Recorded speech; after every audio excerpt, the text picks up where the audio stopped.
Hofmeyer is an Afrikaans musician in this country that nobody would ever have accused of being racist. Just a cultural Afrikaner, and that's it. That song, if he had sung it, released it 3, 4, 5 years ago, 6 years ago, he would have been basically regarded as holding on to old roots, racist. Go and live in Orania, in South Africa in particular. You are racist. But now, it's hard to call him a racist. Because did you not come up with war songs as black people in apartheid when white supremacy was wreaking havoc in your lives? Remember? Safa saphele isizwe simnyama, oh Safa, isizwe sabantu. That is a war cry and a lament against oppression against your people. Steve Hofmeyer actually hooked up a Safa saphele isizwe sama Afrikaner version in that Orania song that he released. And he never would have released that song if it was not for all of this racist attack on white Afrikaners in this country. And not just white people at all in this nation. You cannot come at him for being racist, for being a You literally can't. Because would you be regarded as racist to sing Safa saphele isizwe simnyama when you are being oppressed? No, you wouldn't. You would be regarded as fighting for your own people. But in the days of apartheid, what sentiment dwelt inside the hearts of black folk concerning white supremacy? Labantu, they're mean. I can't trust them. They're horrific. You gossiped them. You essentially had hatred against your slave masters. So, Steve Hofmeyer may be releasing his own Safa Saphela Isizwe Sabantu Bama Afrikaans version. But with it too, you must understand there is also a hostility, a hatred against blacks.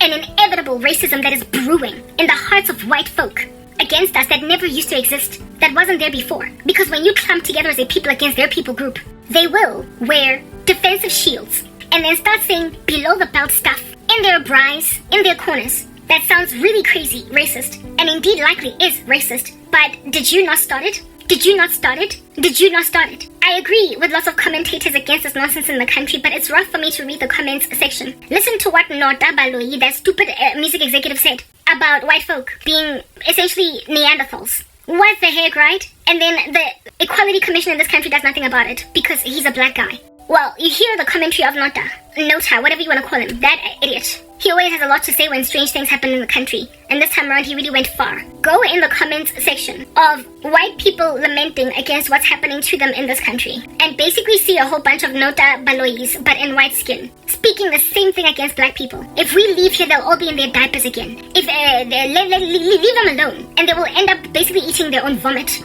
We built their infrastructure. We gave them clothes. We gave them this. They basically go back to the days of calling us Neanderthals. Racist sentiment that is as a result of hatred brewed in them due to you calling them Neanderthals. Like proper. Two wrongs don't make it right. So even though you might be happy to listen to somebody very neutrally commenting on this stuff as a white man or a black guy, especially white people, when they make commentary about what's happening in the country, while you can listen to the YouTube content creator because he's politically correct, it's rough to read their comment section. Because in the comment section are a whole bunch of angry white folk that are actually be spewing racist slurs against black people. And for me, it's like, this is nonsense. You shouldn't be speaking like that. But who started it? Who started it? Like, Papa, I feel like I'm wearing a onesie. You are at a party with DK. In the middle of winter, it's frosty. You should be home in an electric blanket. But you are insisting on staying in that icy cold. And those of us who are uncomfortable, we want to go home and be comfortable. But you see, a cozy blanket dwells amidst your own people where it's all cozy. People that you can trust, people you can lean on, rely on, people that you know that if I call on them, I'm good.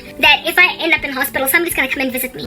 Like some people who freaking care. It's what I'm getting at. Black folk, you are so apathetic and so uncaring and so nonchalant and so la-di-da towards each other. You are so unemotional and so detached after you have decimated an ecosystem that people can't even go back to you to race. So where are we gonna go, Tina, as blacks? Where are we gonna go, Tina, as blacks who are tired of this defeatism in the black community? Where are we gonna go? I mean, all that is available for me is a icy, frosty, cold party go protea. Bash, gawint. I don't have an electric blanket. I don't have the kind of family camaraderie, support, and trust and ability to know that tomorrow I'm going to be set and I'm going to be safe in the climate of certain people in my life. I don't have what they call an entourage or what they call a base camp, an environment where when you run into it, you are safe. They're not safe in each other's freaking company, is what I'm getting at. Indian folk got that net, that blanket in each other, but they're complacent. Whites, they have that. Coloreds, Tina, every man for himself.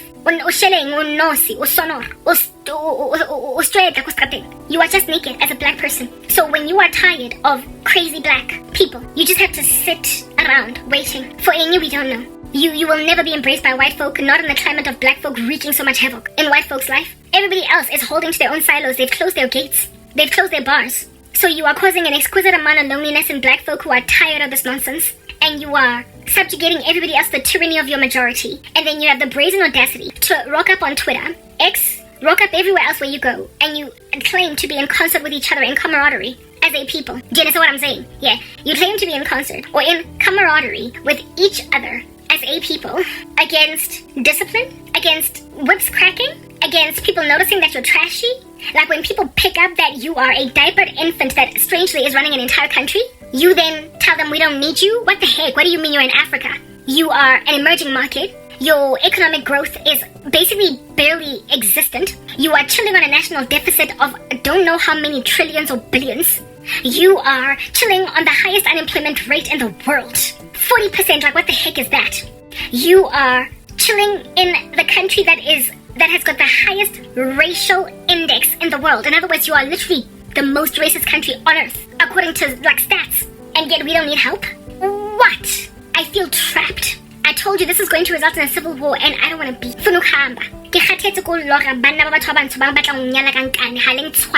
You are unsafe. I can never be rested in you. I can't chill. You're not a hammock. You insist on freezing your buttock off at a party, winter. Instead of going home in an electric blanket, rather than build family, you are focused on your own unique individual monate. You are focused on your own fun, on building up your own bank accounts, your own reserves. You can't look out for your own people.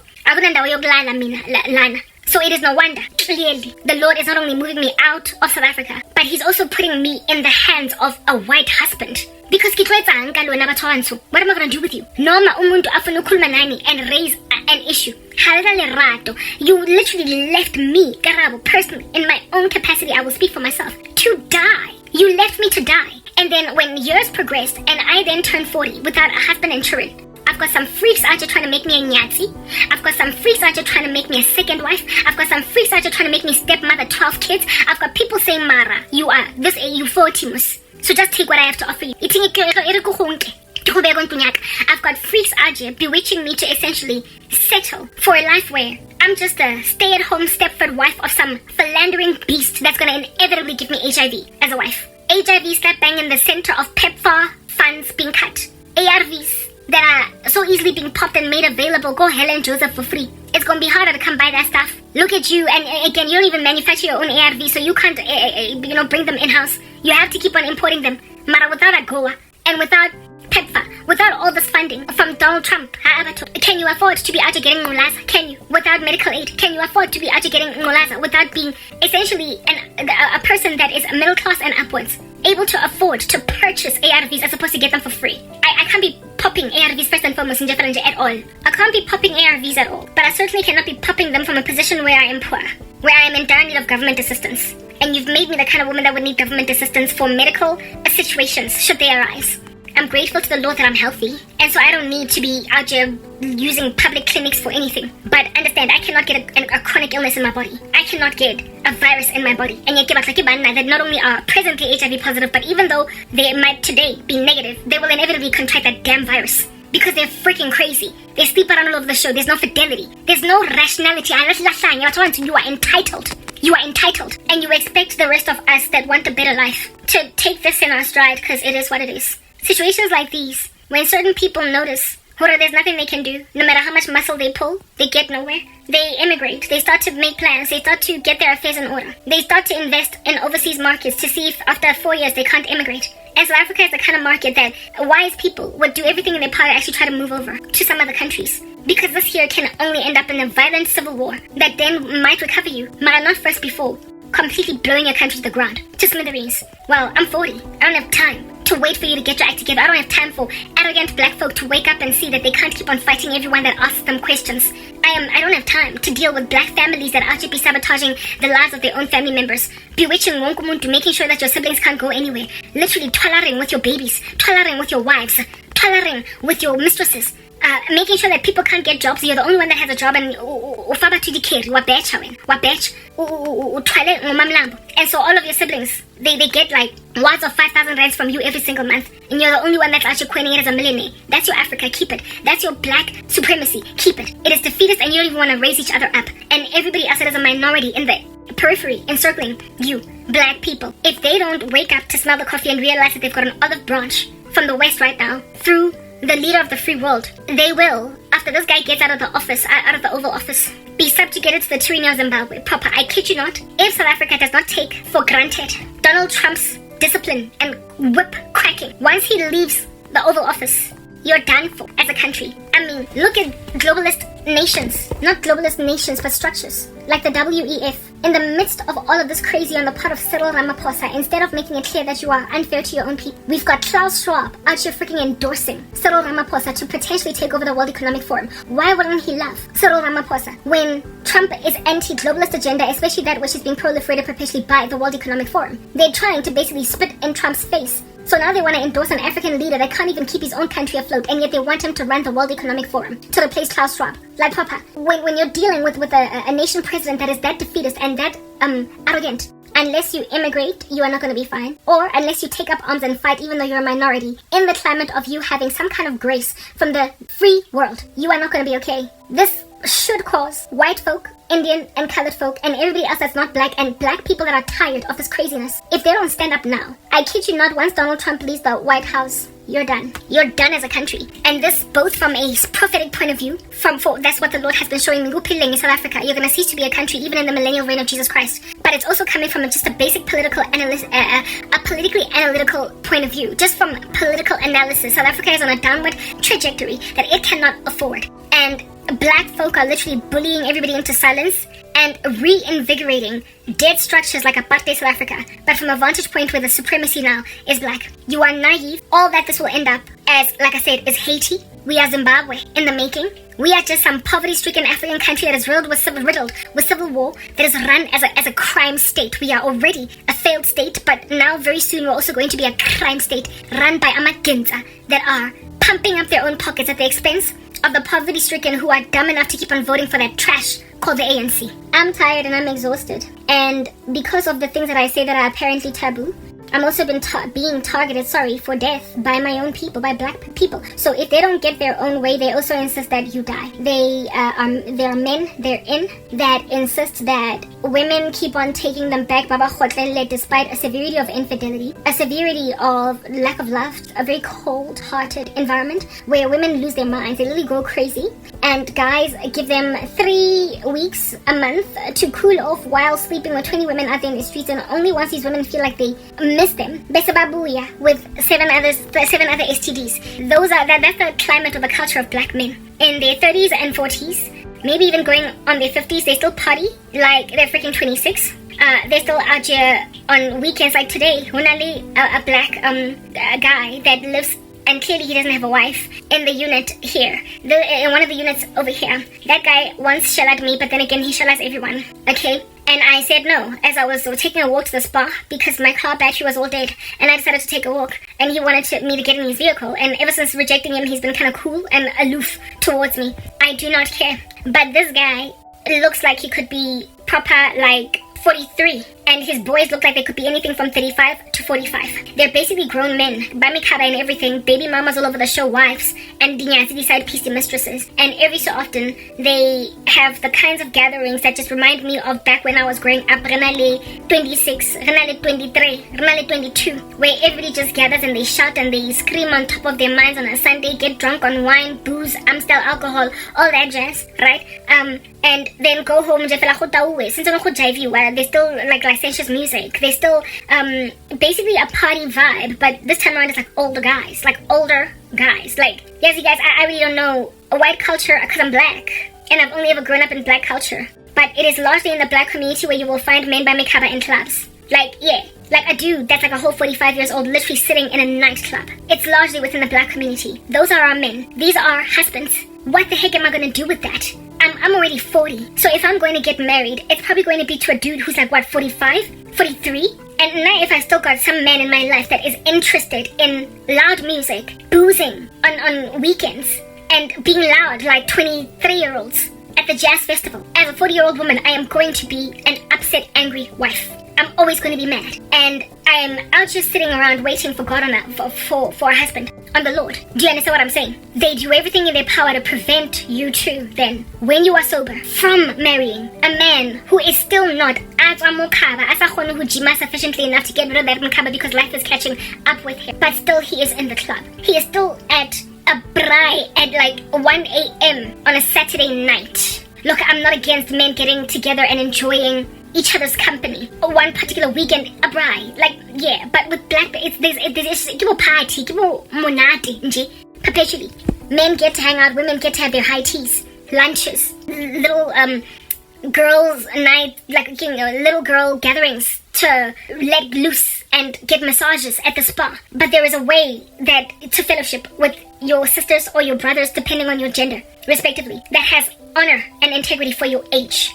There are ways to hang out based on your age. Black men actually be doing the same thing they've been doing since they were 23, since they were 18, 17, dog. Like, I can't. Am I blanket painting? How would I not blanket paint when I've been endured for a whole decade to the tyranny of black indiscretion, with literally everyone that I meet actually making me crash my head into a building to no avail, not coming up for air, not breathing, for a decade. I mean, for a year maybe, Karabo, you are generalizing, girl. There's plenty of apparent fish in the ocean, but when you have endured the same cycle of crazy for a decade, it says literally you're all like that. It literally implicates every last freaking one of you. I saw. If also they can exploit each other, they exploit each other. If they can pay the least amount of money for the grandest amount of services, they will do that. If they can swindle even family members, they will do that. If they can swindle money out of even people with whom they've been in business for years, like a whole decade, you've worked with somebody in your business. You at this point are supposed to have a rapport, a trust, a way in, some kind of agreement. The two of y'all nyabonana, right? Because you've worked with each other for a decade on various business dealings. They will, even after relationships that have been fostered over that long amount of time, still try to see if they can't trick a brother or trick a sister. I mean, there was a carpenter that my mother gave my old bed. I've got a new bed now. My mother gave my old sleigh bed that was still pretty much brand new in exchange for a wardrobe in this place. This guy's a carpenter. Well, it has some decrepit, dirty, moldy, chunky monster in here that my mom was thoroughly trying to get me to accept. And I told him, and just keep my furniture the way that it is right now. Then take that monstrous thing that this guy has swindled out of us. Well, practically new. Rochester. A sleigh bed, a beautiful one. In exchange for a decrepit wardrobe that he, like my mom told him, take measurements, whatnot, to make sure that it is the right quaint size for this environment, because you can't have something that is like super chunky. It belongs to a main bedroom in a little shack, a Wendy house. And this dude literally brought some baza. It caused me so much frustration and so much sorrow when I was sitting here looking like a fridge, an industrial sized freaking fridge, in my quaint little cute establishment that I have made so incredibly pretty. I've made it so pretty. And I just looked at it sitting there until I sent my mom WhatsApp after WhatsApp in the middle of the night on some a sleigh bed, something like this, in exchange for him making me a quaint little wardrobe, and he brings some old decrepit thing with mold at the back. That's black people for you. Like proper. This man has worked for my mom for literally almost a decade. That is the business relationship that he has with my mother, with my family. And yet, just to get some kind of, to juice a deal, just to get freebies, he will pull stunts like that after a 10-year relationship with a family. He is gonna go and throw under the bus a business relationship and even a familial relationship where he is practically like a brother. Overseeing if at all he can't get 10 for the price of one. Karabo was like my sister. There is no, this is fam. This is something, there's no sense of I'm gonna do the best for my fam. If you can wanna swindle and cheat your own sister or your own business partner over 10 years out of the best services when the two of y'all have been working in concert with each other for it is no wonder you can't support each other in each other's businesses. It is no wonder black services are so unreliable. It is no wonder you be out here hooking up the bed and breakfast, and yet you're not there to give the keys on time. Your housekeeping is not there on time. Your Wi-Fi every so often breaks. A can say we can not black people. Mara, if you can get literally 10 for the price of one, if you can make a person pay 5,000 rands for a service that actually costs 2,000, you will do that. You will do that. There's no extra mile for you. There's no putting rose petals on the bed on a honeymoon night because they didn't pay for flowers. There is no extra mile. There is no literally working on goodwill in you. Hakuna such a thing as bending over backwards and essentially giving more of yourself to people for the sake of love. I gave my life to Jesus because I wanted love. You are unloving, you are cold, and you are always just trying to juice a situation. No wonder. Being 40 years old, however, still being quite beautiful and reasonable and presentable and viable.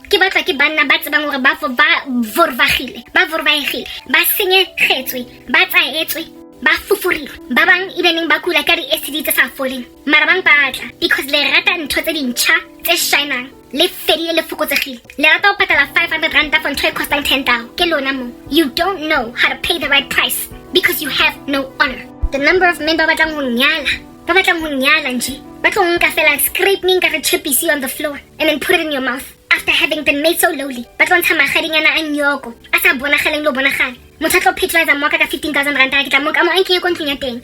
sheba this guy rap sheet? How sheba this guy baby mamas? How sheba this guy how sheba this guy the way a nwang bojwala ka teng o tla batla ditse fridge ka Amstel nna ke tla motsang mononwa o tla batla ditse pantry ya ka di wine a di tladitse ka di Jack Label le di Southern Comfort di Johnny Walker. What am I gonna do with indoda nje ezogcwalisa ipantry yami ngotshwala? What am I gonna do with that? Kodwa bafuna ungitshata. They wanna marry umfazi that is consecrated. She is sober, chaste, virgin-like. I haven't had sex in 13 years. When I was off ka dampi ya ya Amstel o tlo ikenya mo fridge ya ntlo ya ka and say mara baby kufile ntlo ya like yazi guys ke batla ke di rubbish. They can't even stand back when they basically observe mo ha ke tshwanele motho ko moravaza ko mofraza. There's no honor. Ke khathetse ke lona batho ba bantsho. I am exhausted. Mothako wa baza ya o topo ele ke mentse ga go a enke. I told my mom wait ke nga ba ne ga ba tlo wena ho ngekela o topo e etsang sense. Hulukile nna ke tla paka ntho tsa ka mo koloing. I will pack my things in my car neatly until ke thola donation nka ka bona gale ke lo itekela o topo ya ka mara nna ke lo dula ka o topo nang le mold that's probably got termites crawling in it. E ke sa tseng gore e tswa ka motho na ipakile ka ona ibile in what corner of his warehouse to basically use for firewood or to bulldoze it or break it apart, put it in some hot pot and remake the wood or make paper, something that you obviously would have to break down and then remake something out of the broken down thing, the way that it is so decrepit. When I was on the day when that guy, you left with my slate bed from Rochester that's practically new. It's barely moved. You've seen it in the background in my old videos, that slate bed that was there. Uthathe that thing. Wanginikeza dai ugly baza epuma. It looked like Khalenze henga diaparo tsa batho a ke tsebe ba ikae. Don't nobody know where it's been, whose epithelial cells, whose DNA is all up in there. Kwamele mina nyobe impahla zami da. Ke lo apara mang mo mmeleng wa ka. Exfoliated dead skin cells bani on my body from transferring it onto to my clothes. Nonsense. I'm tired. I'm exhausted. Ke kgathetse ke batho ba sa dikeneng taba tsa ngekela ntho tse ntšha. Ke kgathetse ke batho ba sa dikeneng taba gore ke be le bophelo ba ka. Ke kgathetse ke batho ba sa dikeneng taba tsa gore ke be right. Ba tlile mo re bang rata. Mara ba mpatle ke le sharp, ha ba mpatle ke le happy, ha ba mpatle ke nyetse, ha ba mpatle ke na le bana ba ka, ha ba mpatle ke na le ntlo ya ka, ha ba mpatle ke na le bokamoso ba ka, le career ya ka, le business ya ka. Mara bang rata ha nka tlhokofala. Ha se ke go kena mo hara lekasi ba dive roll around in there king.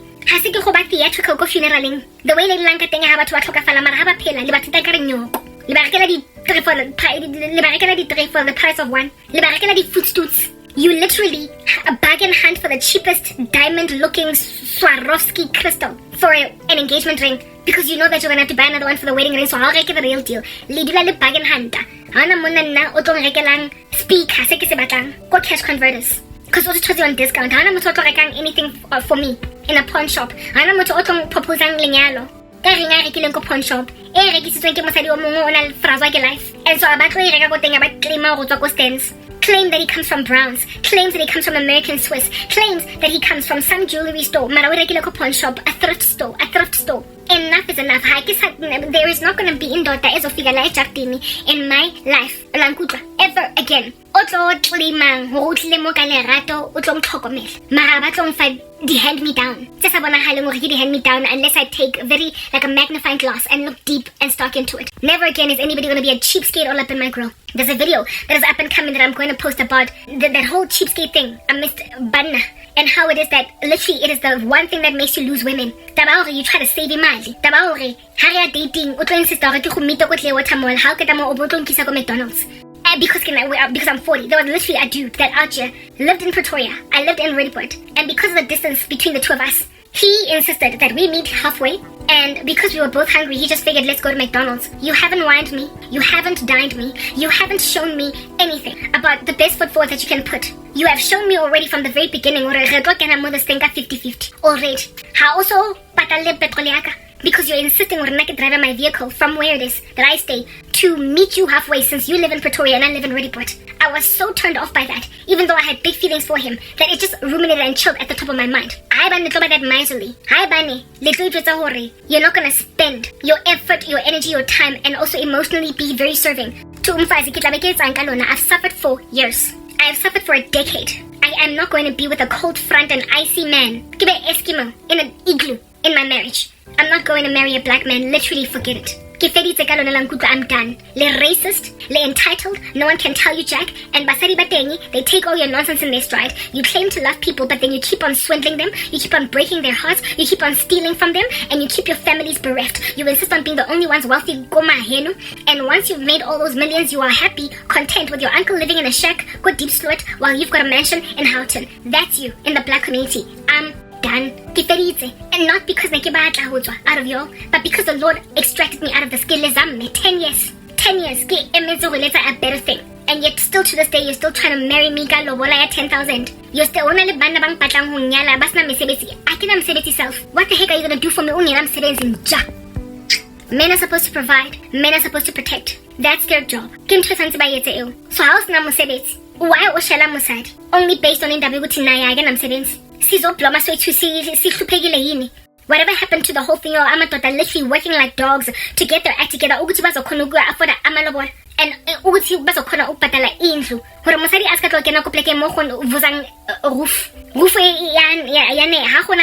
everybody out there be getting sprinkled. Everybody out there taking a shower now. Ingati, ke o saying about katauzo. Mona o sa spayang skele mo sa go lo protecta mosadi jwalo. We just o rona tlotnya mosadi. O felletseng. O montse go ntlonya mme wa hae. Mo mokhukhu. O mo ntlong e bozang je. Di ceiling. Tse sa petron. O botla lobola ngabonakala ni maswabi. Me, I'm not doing it. And I'm not doing it. I get to I'm charging my phone. But understand that